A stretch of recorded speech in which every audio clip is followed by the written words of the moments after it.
మీరేంటమ్మా problem? మీరెందుకు చాలా చిన్న ఏజ్, ఎంత ఉంటది మీ ఏజ్? ఎందుకు డైవర్స్ తీసుకున్నారు? 28.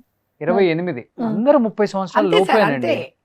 ఆ, అయితే ఏం చేసిండంటే మా పెళ్ళైనాక 6 నెలల దాకా ఆనే ఉన్నా అత్తగారింటి కాడ. అయితే ఇక ఏం చూస్తలేదు సార్ వాడు, పని లేదు ఏం లేదు, మా ఆడబిడ్డల మీద ఆధారపడతాడు వాడు. అయితే ఏం చేసిండంటే బాబుకి ఒక్కసారి ఫుల్ జ్వరం వచ్చింది సార్ బాబు పుట్టినాక. అయితే చూపెట్టమంటే నేను చూపెట్టను అని అన్నాడు సార్. ఇక ఆ రోజు అయితే వెళ్ళి వచ్చిన మా ఇంటికి, మా అమ్మల ఇంటికి. మా అమ్మల ఇంటికి వచ్చేసినాక ఇక పిలిచిన పంచాయతీకి రాలేదు సార్ వాళ్ళు మా అమ్మ దగ్గరికి.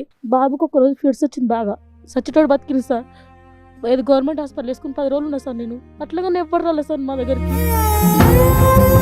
అయితే మళ్ళా మా చిన్న హాస్పిటల్ తీసుకొచ్చినాక చనిపోయింది అని అంటే మా మా ఆడపిల్ల కానీ చెప్పలేదు సార్ ఆయన మాకు. ఎవ్వరు చెప్పలేదు మాకు ఆడపిల్లలు కానీ. మళ్ళీ దినాలకి మా ఊరోళ్ళు ఎవరైనా ఉంటే వాళ్ళు చెప్పి దినాలకు పోతే అయితే చెప్తే పోతే ఎవరు రమ్మని అని మా ఆడపిల్లలు మస్తున్నాడు సార్ నన్ను. అబ్బా. ఎవరు మీ మామ? మా ఆడబిడ్డలు మామ లేడు, మీ అత్త కూతురు. ఆడబిడ్డలు? అయితే ఏం చేసిన అంటే ఇంకా మా ఆడికి వెళ్ళలేదు ఇక నేను. మా మమ్మీ ఈయన చనిపోయింది 3 సంవత్సరాలు అవుతుంది ఆయన చనిపోయి. కానీ ఆయన చనిపోయినాక సంవత్సరానికే మా అమ్మ చనిపోయింది.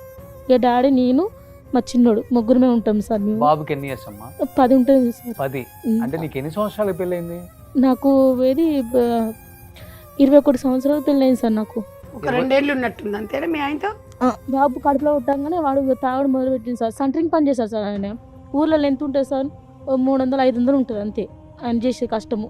ఆ తాగడికే సరిపోయింది ఆయనది. అదే అట్లా వదిలేసి వచ్చేసింది కానీ ఊరికి. గ్రామీణ ప్రాంతాల వాళ్ళకు కూడా చెప్తున్నానండి, ఎవరు కూడా 18-20 సంవత్సరాలకు పెళ్లి చేయొద్దు ఇప్పుడు కూడా మీరు.